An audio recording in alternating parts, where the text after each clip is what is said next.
Welcome to एजलेसनेस। आज के video में हम बात करेंगे सी लेवल राइज की, यानी कि समुद्र में जो जल स्तर बढ़ रहा है उसकी बात करेंगे।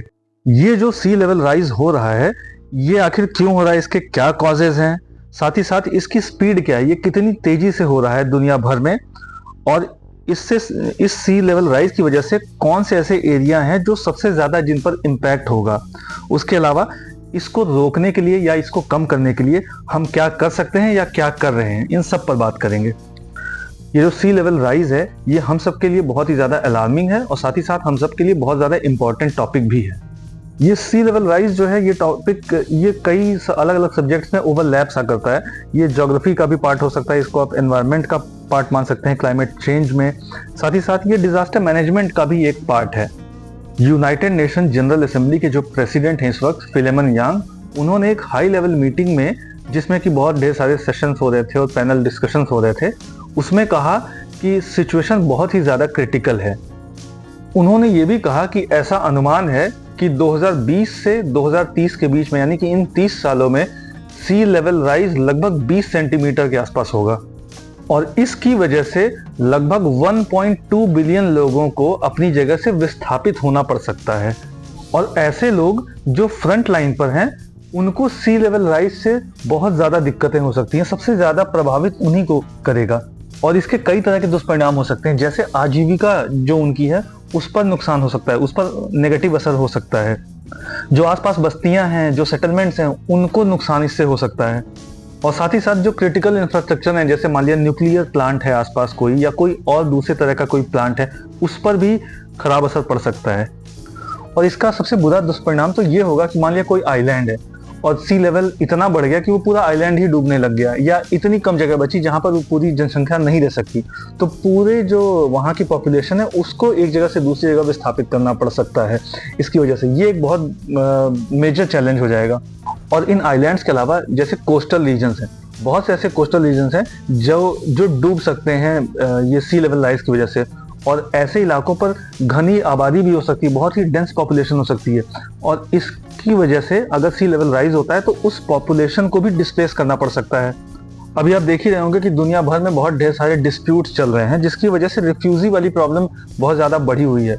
और कल को ऐसा ना हो कि सी लेवल राइज की वजह से भी हमें बहुत ज़्यादा डिस्प्लेसमेंट करना पड़े और ये रिफ्यूजी की समस्या और ज़्यादा बढ़ जाए।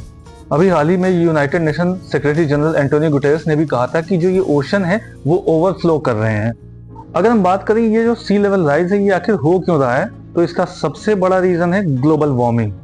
और ये जो ग्लोबल वार्मिंग हो रहा है, इसका अगर इसके कारण की बात करें तो इसका जो सबसे बड़ा कारण है वो ये है कि हम जो अपने एनर्जी सेक्टर में या फिर इंडस्ट्रीज में या फिर ट्रांसपोर्टेशन में जो जिन फॉसिल फ्यूल्स का यूज कर रहे हैं, उन फॉसिल फ्यूल्स के जलने की वजह से जो एमिशन होता है, जिसमें कार्बन डाइऑक्साइड होती है, मीथेन होती है, जो भी अलग तरह की गैसेस होती हैं, उनका जो एमिशन हो रहा है, उसकी वजह से ही ये ग्लोबल वार्मिंग होता है। तो ये जो ग्लोबल वार्मिंग होती है, इसकी वजह से जो ओशन होता है वो भी वार्म हो जाता है, वो भी ज़्यादा गर्म हो जाता है। और पानी जब गर्म होगा तो उसमें थर्मल एक्सपेंशन होगा, और उसकी वजह से उसका वॉल्यूम जो होगा वो बढ़ जाएगा। इसी की वजह से सी लेवल राइज हो जाता है।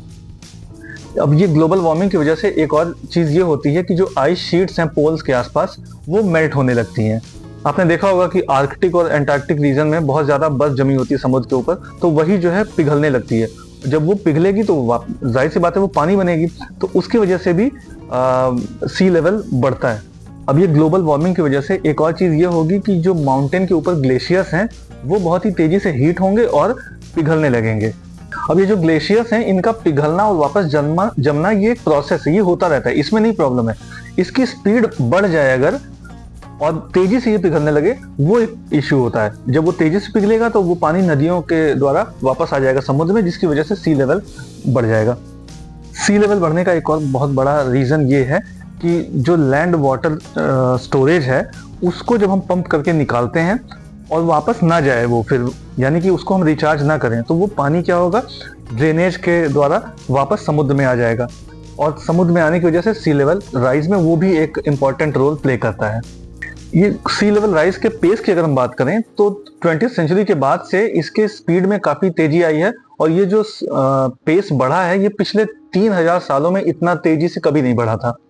अगर हम वर्ल्ड मेट्रोलॉजिकल ऑर्गेनाइजेशन के डेटा की बात करें तो 1880 के बाद से आज तक जो ग्लोबल सी लेवल राइज है वो 20 सेंटीमीटर से ज्यादा रहा है, यानी कि 8 इंच से भी ज्यादा है।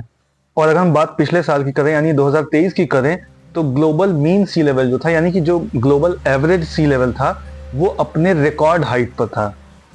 और ये ग्लोबल राइज जो है ना, ऐसा नहीं है कि हर जगह एक ही स्पीड से हो रहा है, कहीं ज्यादा हो रहा है, कहीं कम हो रहा है, कहीं थोड़ा सी लेवल बढ़ रहा है, कहीं बहुत ज्यादा हो रहा है। और ये जो अलग अलग सी लेवल राइज हो रहा है दुनिया भर में, उसके अपने रीजन है, ओशन के अपने रीजन है। जैसे कि कहीं पर सैलिनिटी का ज्यादा होना, सैलिनिटी का कम होना, टेम्परेचर का ज्यादा या कम होना, जो ओशन करंट है उनकी डायरेक्शन क्या है, वाटर डेंसिटी कहीं पे ज्यादा है कहीं पर कम है, उसके अलावा कोस्टल रीजन कैसा है, सरफेस कैसा है, और अर्थ जो है उसकी अपनी ग्रेविटी फील्ड जो है वो कैसी है, क्योंकि हर जगह जो ग्रेविटी है वो बराबर नहीं है। इक्वेटर पे ग्रेविटी कम है और पोल पे ग्रेविटी ज्यादा है। आपको याद होगा कि पेरिस एग्रीमेंट जो हुआ था उसमें सभी देश इस बात पर सहमत हुए थे कि जो ग्लोबल टेम्परेचर जो इंक्रीज है वो हम 1.5 डिग्री यानी 1.5 डिग्री के अंदर ही रखेंगे, और साथ ही साथ 2050 तक हमारा जो नेट जीरो एमिशन है उसको हम जीरो कर लेंगे। अगर ये जो गोल है इसको हम अचीव कर भी लेते हैं तो भी 2100 यानी 2100 तक हमारा जो ग्लोबल सी लेवल राइज है वो अभी का जो लेवल है उससे 38 सेंटीमीटर ऊपर चला जाएगा। यानी कि इस बात से पता चलता है कि ये जो सी लेवल राइज है ये कितना अलार्मिंग है। आज के समय अगर हम बात करें तो बहुत से ऐसे छोटे आइलैंड हैं और बहुत से ऐसे छोटे देश हैं जिन पर ये जो सी लेवल राइज का थ्रेट है ये बहुत ही ज़्यादा क्रिटिकल है जिनके लिए। इन देशों में फिजी है, तुवालू है, मालदीव है। मालदीव में तो आपको याद होगा 2009 में उन्होंने अंडर वाटर कैबिनेट मीटिंग एक की थी। अगर थोड़ा भी सी लेवल राइज होता है तो इन देशों के लिए वो डेंजरस है। दुनिया की जो टोटल पॉपुलेशन है उसका लगभग 40% तो ऐसे लोग हैं जो कोस्ट लाइन के आसपास रहते हैं, यानी कि अगर सी लेवल राइज होगा तो दुनिया की 40% पॉपुलेशन पर इसका सीधा असर होगा। अब इससे होगा ये कि जो कोस्टल सिटीज हैं और वहां पर जो लोग रह रहे हैं उनको कोस्टल एरोजन, एक तो एरोजन बढ़ जाएगा वहां पर कोस्ट पे, दूसरा ये होगा कि एग्रीकल्चर जो लैंड है वहां पर जो भी है एग्रीकल्चर लैंड वहां पर वो नष्ट हो जाएगी। उसके अलावा जो फ्रेश वाटर है वहां पर सॉल्ट वाटर आ जाएगा जिसकी वजह से पीने के पानी तक का समस्या वहां पर आ जाएगी। और इसके अलावा फ्लड और डिस्प्लेसमेंट तो एक बड़ी समस्या है ही। 2022 में एक स्टडी की गई थी जिसमें ये बताया गया था कि जो ट्रॉपिकल रीजन्स हैं सबसे ज़्यादा उनको इसका असर पड़ेगा अगर सी लेवल राइज होता है। और एशिया की अगर बात करें तो इसमें बांग्लादेश हो गया, इंडिया और चाइना, सबसे ज़्यादा रिस्क इन पर है।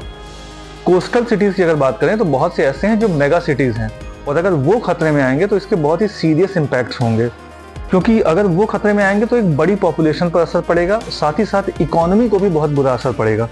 अब सवाल ये उठता है कि अब हम कर क्या सकते हैं इसको रोकने के लिए या इसको कम करने के लिए। तो देखिए, कोई भी समस्या अगर आती है उसको अगर दूर करना है तो सबसे ज़रूरी होता है कि आप उसके कॉजेज जानिए और कॉजेज जो हैं उन्हीं को दूर कर दीजिए तो अपने आप उसका सोल्यूशन मिल जाता है। यानी कि ये जो सी लेवल राइज की प्रॉब्लम है इसके जो भी कॉजेज हैं हम उनको ख़त्म कर दें या धीरे धीरे करके कम कर दें तो सी लेवल राइज की प्रॉब्लम भी हम धीरे धीरे करके ख़त्म या कम कर देंगे।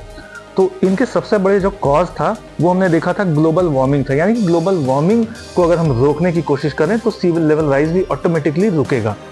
यानी कि दुनिया में ये जो टेम्परेचर बढ़ रहा है इसको रोकना बहुत ज़रूरी है। इसके लिए हम प्लांटेशन ज़्यादा से ज़्यादा कर सकते हैं। हमने देखा था कि ग्लोबल वार्मिंग का सबसे बड़ा रीज़न है एमिशन, यानी कि एमिशन को अगर हम रोक दें, ये जो कार्बन एमिशन हो रहा है, तो हम ग्लोबल वार्मिंग को भी कंट्रोल कर सकते हैं।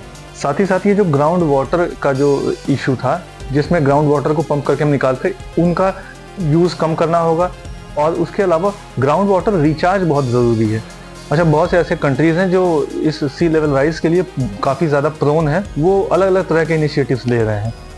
जैसे फिजी ने एक नीचे जो गांव था उसको बहुत ही ऊंचाई वाली जगह पे पूरा बसा दिया है। मालदीव जो है वो फ्लोटिंग सिटीज़ बना रहा है। और कैमरून अपने कोस्टल एरियाज़ में जो मैंग्रोव होते हैं, मैंग्रोव फॉरेस्ट को रीजनरेट कर रहा है। अगर इंडिया की बात करें तो इंडिया भी क्लाइमेट चेंज को लेकर काफ़ी सीरियस है और United nation framework convention on climate change की जो 26th सेशन हुआ था, यानी कि COP26, ये यूनाइटेड किंगडम के ग्लासगो में हुआ था। यहाँ पर इंडिया की तरफ से इंडिया के प्राइम मिनिस्टर मोदी ने इंडिया का जो क्लाइमेट एक्शन है उससे रिलेटेड जो पंचामृत है उसको दुनिया के सामने रखा।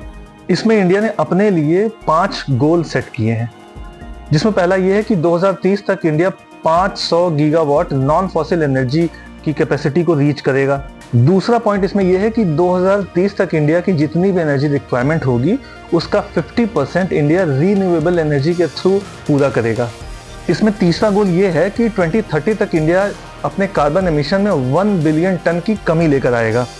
चौथा गोल ये है कि इंडिया अपने जो इकोनॉमी है उसमें जो कार्बन इंटेंसिटी है उसको 45% कम कर देगा। और ये कब तक कम करेगा? 2030 तक। और इसका जो लेवल होगा ये 2005 वाला जो लेवल होगा उससे। इसमें पांचवा टारगेट ये है कि इंडिया 2070 तक यानी 2070 तक अपना जो नेट जीरो एमिशन टारगेट है उसको पूरा कर लेगा। इस तरह से इंडिया भी जो ये पोटेंशियल थ्रेट है इससे निपटने के लिए अपने टारगेट सेट करके आगे बढ़ रहा है। इस तरह से ये जो सी लेवल राइज का थ्रेट है इससे निपटने के लिए दो तरह की रणनीति जरूरी है। एक तो ये कि हम किस तरह से इसको कम कर सकते हैं या रोक सकते हैं। दूसरा ये कि ये जो सी लेवल राइज हो रहा है इससे आने वाले जो खतरे होंगे उनसे निपटने की भी हमें तैयारी करनी होगी। इसी तरह के और भी अपडेट्स जानने के लिए लाइक और सब्सक्राइब करें agelessness. Thank you very much.